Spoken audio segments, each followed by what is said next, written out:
Guys, welcome back to Between the Ropes TV. Today we're going to be talking about the big fight on the weekend, Amir Khan and Kell Brook. Now, for those of you that watched our preview yesterday, Ray didn't join us for that one, but he took exception to a few things that particularly I had said. So we're going to have to just thrash it out, aren't we? Ray, talk me through. Obviously, you're picking Amir Khan. Tell me why. I'm picking Amir Khan in this fight for a couple of reasons. I mean, don't get me wrong, this fight has probably come arguably 10 years late, 6 years late, if you really want to be pedantic about it. I just think that although both fighters are at the tail end of their careers, real tail end of their careers, Amir just may retain that little bit of skill which could be needed in this. If it goes long, if it goes the distance, he's in danger.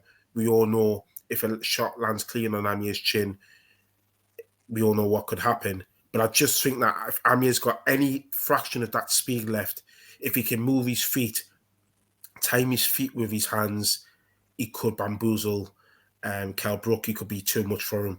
But I just think when you just look at both fighters, what they bring to the table, I think this is a fight where you've got to look at the history, you've got to look at the resumes of the fighters. For example, with Amir Khan, I think it can be lost on just how good his resume actually was in terms of who he fought and what they then went on to achieve. If we look at his wins, for example, I mean, he fought and he beat Maidana, he beat Malinaji, he beat Zab Judah, he beat Kotelnik, he had a great win against Devin Alexander. Those, for me, were the standout wins. Look what Maidana went and achieved. Maidana was a terrific puncher. Yeah, he was a terrific puncher. He was the mandatory for Amir Khan. In the 6 months leading up to that fight, everyone was saying Amir Khan's going to be avoiding Maidana, and look what happened. He had a close fight with Floyd Mayweather, and he had to have the rematch. Floyd Mayweather did what he absolutely done, wiped the floor with him in the rematch. He ended up with a ton of money. He was always a dangerous competitor, Marcus Maidana. Look at Zab Judah. That win was for the unification of the IBF and the WBA. After that Zab Judah win, he needed a fight with Timothy Bradley to become undisputed. But Timothy Bradley went and chased Pacquiao. If Bradley had fought Amir Khan, I'm putting my money at a time on an Amir Khan win, which would made Amir Khan undisputed. So that just tells you he's one fight away from being undisputed. How do Amir Khan become undisputed? That would have changed the rhetoric to this day about Amir Khan. Again, the wins around with Kotelnik. Kotelnik had just beaten Maidana in a fight before. When he won the WBA against Gavin Rees, people were thinking about this guy was a really polished boxer. So it just goes to show just how brilliant his resume was. And don't forget, albeit Barrera was a bit washed up, but he still had other great wins on that resume. The thing about Amir Khan, go on, Josh. No, I was going to say on the Barrera front, actually, I would argue, yes, he was a bit washed up, but for me, there's still always credit in beating a seasoned warrior, if you like, of Barrera's level. So I'll give that, I'll concede that. There is, and yeah, he was washed up, and yeah, the fight ended in really strange circumstances, didn't it, with the cut and stuff. But in terms of he's another champion that Amir Khan's beat, and he'll go down as a Hall of Famer. Barrera, if not already. So again, it adds credibility to Amir Khan's resume. But I think the problem with Amir Khan is the losses and the manner of the losses, isn't it? If we're going to be brutally honest with Amir, the Prescott defeat, there were warning signs up until that. I mean, he got put down by Willie Lemon, who was known as not being a hard puncher at all. And the manner that he lost against Prescott, although people will say with Amir Khan's knockout defeats, that punch would have knocked out a horse or that punch would have knocked out anyone. It's the manner of those defeats that have concerned people. And for me, it's as soon as Amir Khan thinks he can trade on the inside, that's what tends to happen. But if he keeps his discipline, you get the wins like Kotelnik, get the wins like Alexander, get the wins like Maidana, and that's been a problem for him. But there's been no shame in some of his losses. I mean, Canelo Alvarez, there's This, I'm going to cut you off. I'm sorry. I'm being rude. That's all right. The manner of the losses, okay, he's lost at elite level, as has Kell Brook, in all fairness. Yeah. But they're much more conclusive for me. Canelo, oh, I'm going up to middleweight. Well, you went up to 155. So, you were a fraction above light middleweight. Got severely stopped. Now, and again, I would argue that punch would have put down any other probably light middleweight, obviously, certainly welterweight moving up. So, fine. But in terms of looking at this fight, that knockout concerns me because that, I don't care who you are, that can end careers, that sort of a knockout. Oh, yeah, absolutely. The Bradis Prescott knockout early in his career, again, a severe knockout. You look at his losses, Danny Garcia. Now, Danny Garcia was a great fighter and they're both fighting at their prime, if you like. So while it was a knockout, there's no shame in losing to Danny Garcia at that time. But for me, the accumulation of these repeated knockouts, and like you say, I mean, for me, I'm sat here now thinking, I've just listened to you try and sell us Amir Khan, but I'm looking at it. So has Amir Khan got a lack of boxing IQ? We all get lost in the fact that he's a silver medalist at such a young age. And I'm never going to take anything away from that. I think, certainly for my generation, he made boxing a thing to us. Do you know what I mean? Like I think I was like 10 when he won that.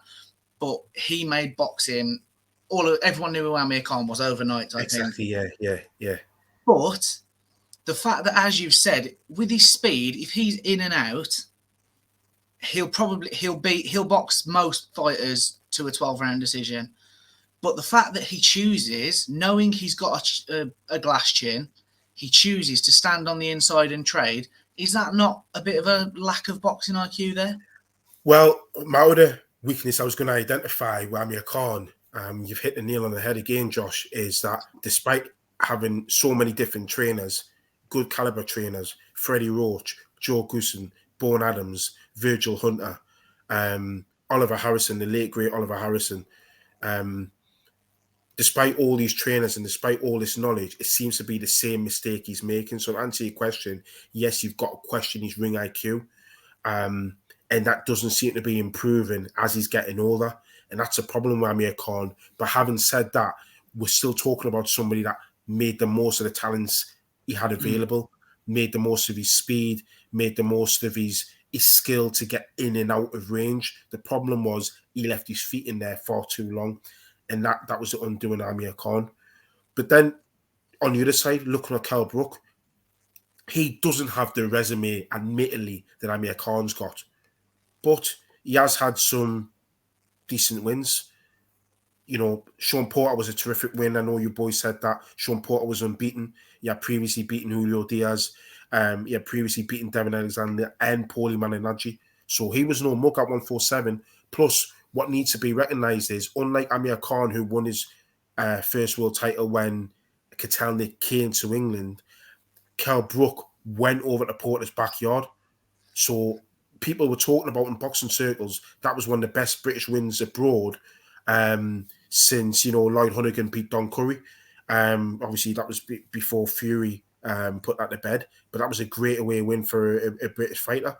You had the win against Senchenko. Senchenko had earlier on stopped Ricky Hatton in that ill-fated comeback that he had, that body shot. I know I shouldn't have said that, Josh, but I did. You broke my heart. I just got over that 10 years on. I'd only just moved on. So that was another impressive win. Zerafa, that was a very interesting win because although people were putting question marks on him, he then came back with a good win against Jeff Horn, who had already made his claim to fame by beating Manny Pacquiao. You had Robchenko, who Kell Brook stopped in 2 rounds, and then Frankie Gavin. Now, people question Frankie Gavin, but Frankie Gavin's amateur achievements are second to none. He's in that little bracket just below the likes of Lomachenko. He's Britain's, at the time, his only world amateur champion, and he was feared. The amount that when he went to the Olympics, nobody wanted to be drawn against Frankie Gavin. It was a crying shame he didn't make the weight. Obviously, his professional career didn't live up to that potential, but he was still a big name. He had only lost, I think, twice by the time it was once before he had fought Kell Brook. So he looked at that point as though he was going places. When you look at Kell Brook's losses, though, I mean, he stepped up 2 weights to fight Golovkin. And genuinely 2 weights as well. That was at 160. It was. I mean, he fought him at the middleweight limit. But what I like about that, it's a difficult thing to say, but what I like about that fight was the fact that he stepped up, but he looked physically good on the scales of doing it, which told me welterweight wasn't even his weight class. He should have been a 154-pound fighter. I thought he put in half a decent performance. He started to, I mean, Khan was winning, in my opinion, was winning the rounds against Alvarez. Then he got the body shot in the fourth, then he got stopped in the fifth. Kell Brook took the fight to Golovkin. He really did. He put the pressure on him. Brook for me won. I can't remember the rounds genuinely off the top of my head, but the few times I've watched that fight, I think Brook, 2 of the 5 rounds for me, Brook clearly won. And those were the first 2. I agree with you. Yeah, those were the first 2. Like, you know, he was at 160 against, and at the time as well, like people think now with Golovkin, obviously the Canelo loss or controversial loss, whatever you want to say, he's not always stopping everybody now. He's had a couple of decisions and stuff since. But let's remember, at the time, Golovkin, pound for pound, was the most feared man probably on the planet.